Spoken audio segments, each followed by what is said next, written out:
You're already paying to work on your mindset. The question is, with what? I've spent the last 20 years studying, teaching, and coaching people to find their greatness and take their lives to the next level. Along the way, it's become evident that emotions are at the root of everybody's successes and failures. Worry and fear are the enemies, and it's time to forge the armor and earn the tools to overcome the two things that could single-handedly destroy your future. Hi, my name is Michael Johnson, and I'm a life coach, a peak performance trainer, and I'm the emotions guy.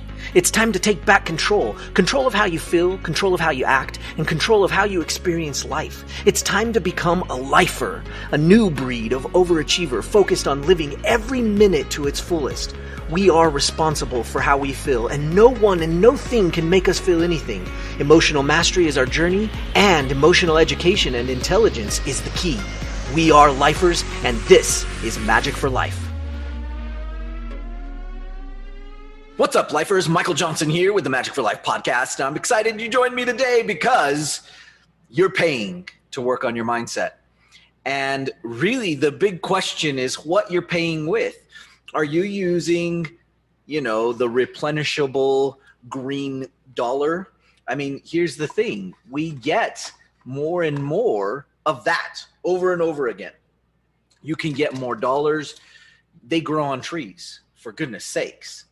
Well, they grow from trees, and we cut the trees down, and we process the paper, and we print the dollars with the ink.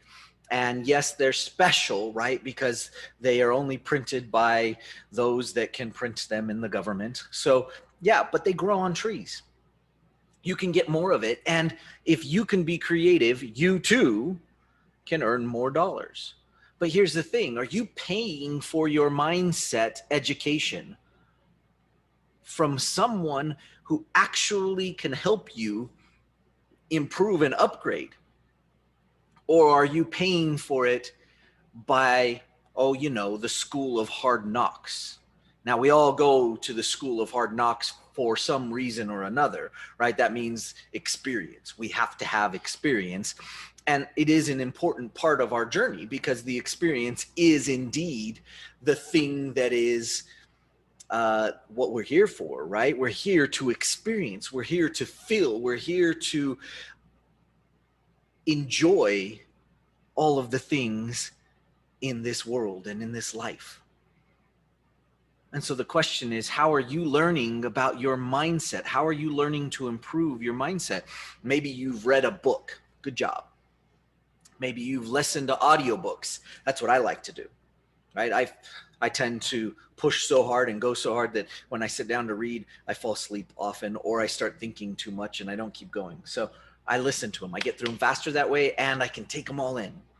Listening to books isn't the same as reading, but you can get the same amount of information in a shorter amount of time, right? But what are you doing? How are you paying for your education? You might be paying for it with time, right? And that correlates with the school of hard knocks because time says you have to go through a whole bunch of stuff. Well, how can we shorten that time?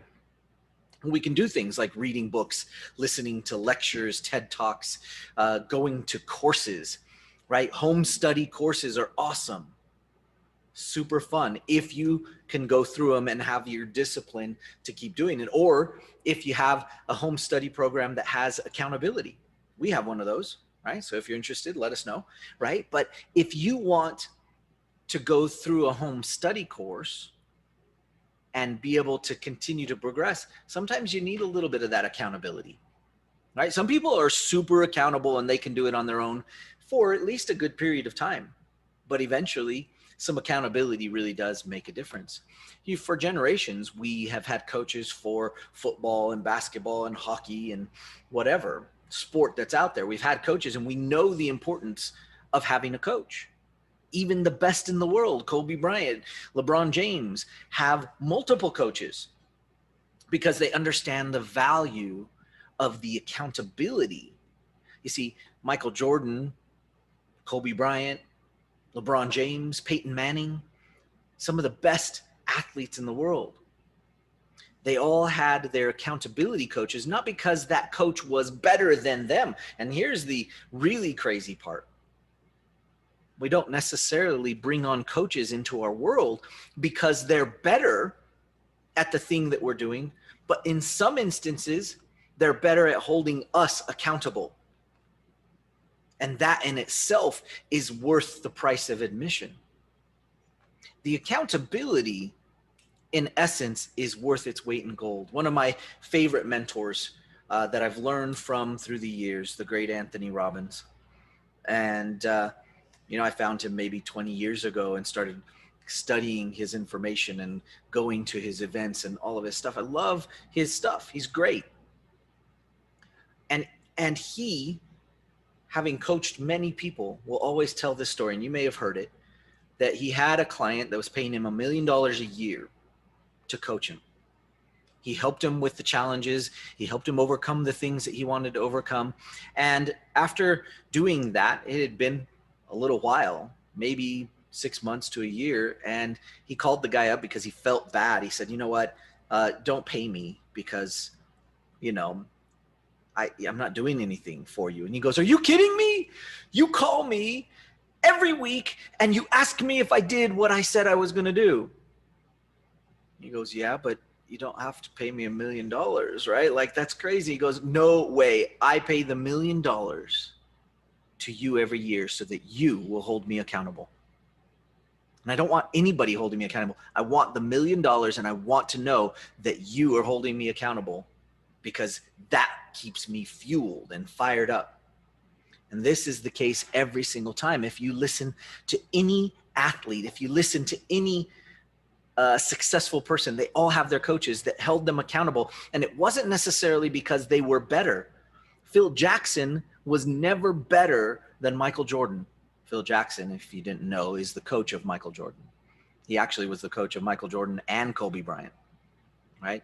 Now, you look at the coach of LeBron James. His coach, Frank Vogel, I believe is his name, is not better than LeBron James. But he holds him accountable. He holds him to what he says he's going to do, and he helps push him to a higher level than even LeBron has attained now, and he's still pushing him. And his other coaches are pushing him as well. So when we talk about mindset, who's pushing you to the next level? You don't have to be broken to need a mindset coach. You don't have to have something wrong to need a mindset coach. You don't have to be going in the wrong direction to have a coach to point you in the right direction. You could be on the right path and in the right direction. In fact, some of the best and most successful people in the world have outright said, it wasn't when I was in a bad place that I needed a coach. It was after I got in a good path and on a good line towards my personal legend that I actually needed the coach to keep me accountable, to hold me on track, to tell me that I was either going in the right direction or not based upon the things that I had presented. Not based off of the coach. Nobody cares, right? I don't care about the coach's opinion, so to speak, but we do care about the coach's accountability. Now, it just so happens that we all have skills. We all, when I'm saying we all, I mean coaches of the world out there. We have skills in the thing that we have skills on. And that oftentimes is a great draw to get our clients, to get the people that need us the most, to actually know that we can help them. But so much of what we do is a constant and steady improvement, constant and never-ending improvement. And that improvement is what helps create champions and successful people all across the world. So I encourage you to think about it. Do you have a coach? Do you have somebody? Do you have somebody that is holding you accountable on a regular basis? Do you have somebody that can answer your questions and keep you out of the ruts? You have somebody that can, if you're going on a slightly different direction, can help you get back on the right direction so that you can end up at your goal and enjoy it along the way. You see, that's why every minute is so important, right? That sweet spot just in front. Not right now, you missed it. Okay, so we want to really put some attention to this idea. You are already paying for your mindset. Question is, what are you paying with? Are you paying with time and energy? You can get energy back, but you can't get time back. You can get money back, but you can't get time back.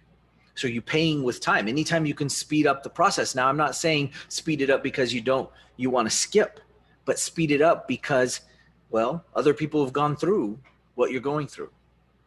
Other people have already figured out some of the standard operating procedures that could help you accelerate your experience so that you can experience more. So with that idea, are you paying for your mindset? The answer is yes. The question is, what are you paying with? Now, I would suggest you choose the dollars, because you know what? They do grow on trees. Thank you for joining us on today's episode. We'll see you next time on the Magic for Life podcast. Happiness is a choice. Sadness is a choice. All emotions are a choice. Sometimes doing our emotions doesn't seem like it's our choice, but it is. You have control. You are the captain of your ship, and you must learn how to be the best captain you can be. Let me show you how. Pick up your free copy of my new book, Every Minute, at everyminutebook.com.